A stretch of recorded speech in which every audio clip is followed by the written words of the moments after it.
Subscribe my YouTube channel. Thank you. Video and तक watch करें।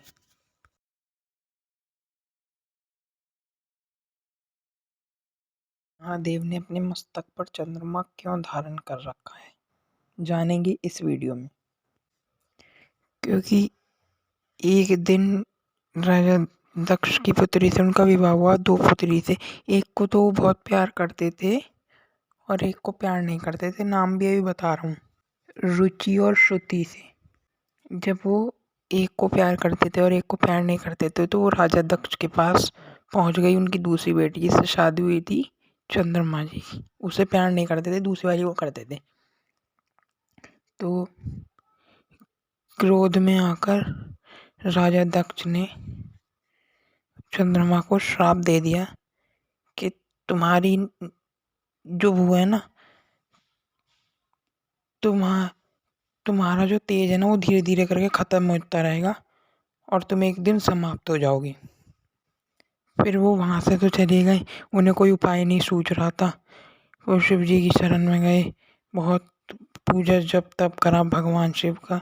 भगवान ने उन्हें अपने शीश पे जगह दे दी और ये कह दिया कि उस श्राप का तो मैं कुछ कर नहीं सकता जो राजा दक्ष ने दिया, लेकिन जब जब तुम्हारा वो घटेगा ना, मतलब जब जब तुम कम होते जाओगे, ठीक है, तो मेरे अंदर एक ऐसी शक्ति है जिससे मैं तुम्हें उसके थोड़े दिन बाद तुम दोबारा से बढ़ने लगोगी, तुम्हारी चमक बढ़ने लगेगी। जैसे जैसे तुम्हारी चमक कम होगी राजा दक्ष के श्राप के कारण, वैसे वैसे तुम्हारी चमक बढ़ने लगेगी, क्योंकि तुम मेरे शीश पे धारण हो।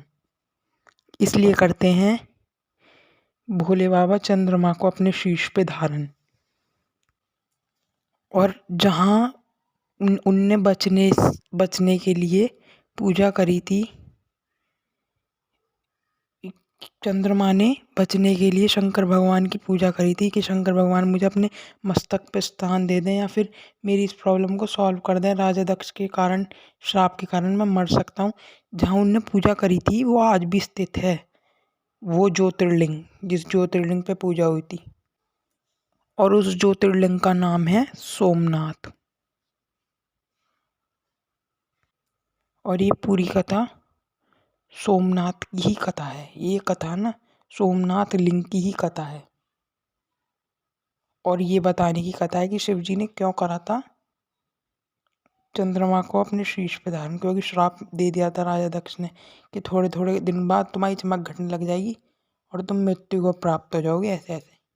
और जहाँ शिव जी की उन्होंने पूजा उपासना करी थी कि मुझे अपने शीश पे धारण कर लो, वहाँ उस जगह पे लोकेटेड है वो क्या कहते हैं, सोमनाथ ज्योतिर्लिंग।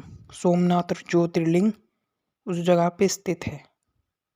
पहले तो मैं सिर्फ यही बताने वाला था कि वो श्राप क्यों मिला, कैसे बचे उस श्राप से, ठीक है, लेकिन मैंने आपको ये बता दिया एक पूरे पर्टिकुलर ज्योतिर्लिंग की, शंकर भगवान के जो लिंग हैं 12 लिंग, उनमें से एक लिंग की पूरी प्रॉपर कथा मैंने आपको बता दी शॉर्ट में। पूजा करी उस श्राप से बचने के लिए, तो वहाँ पर उन्होंने वो ज्योतिर्लिंग स्थापित करा। जब शंकर भगवान आए, शंकर भगवान ने कहा मेरे 12 ज्योतिर्लिंगों में एक ये ज्योतिर्लिंग भी माना जाएगा। और शंकर भगवान ने फिर उन्हें अपने शीश पे स्थान दे दिया कि जब जब तुम्हारी चमक घटेगी, घटेगी तो है ही क्योंकि श्राप मिला हुआ था राजा दक्ष से, ठीक है, लेकिन उसके कुछ ही दिनों बाद तुम्हारी चमक बढ़ना शुरू हो जाएगी। और जैसे जैसे तुम्हारा आकार घटेगा वैसे वैसे ही तुरंत बढ़ता चला जाएगा तुम्हारा आकार, क्योंकि तुम मेरे शीश पे हो। साइंस पढ़ी होगी तो साइंस में भी आता है ये। पर लेकिन धार्मिक मान्यता इस चीज़ पे निर्भर है। सब्सक्राइब करें, लाइक करें, शेयर करें और मेरी यही दुआ है भोलेनाथ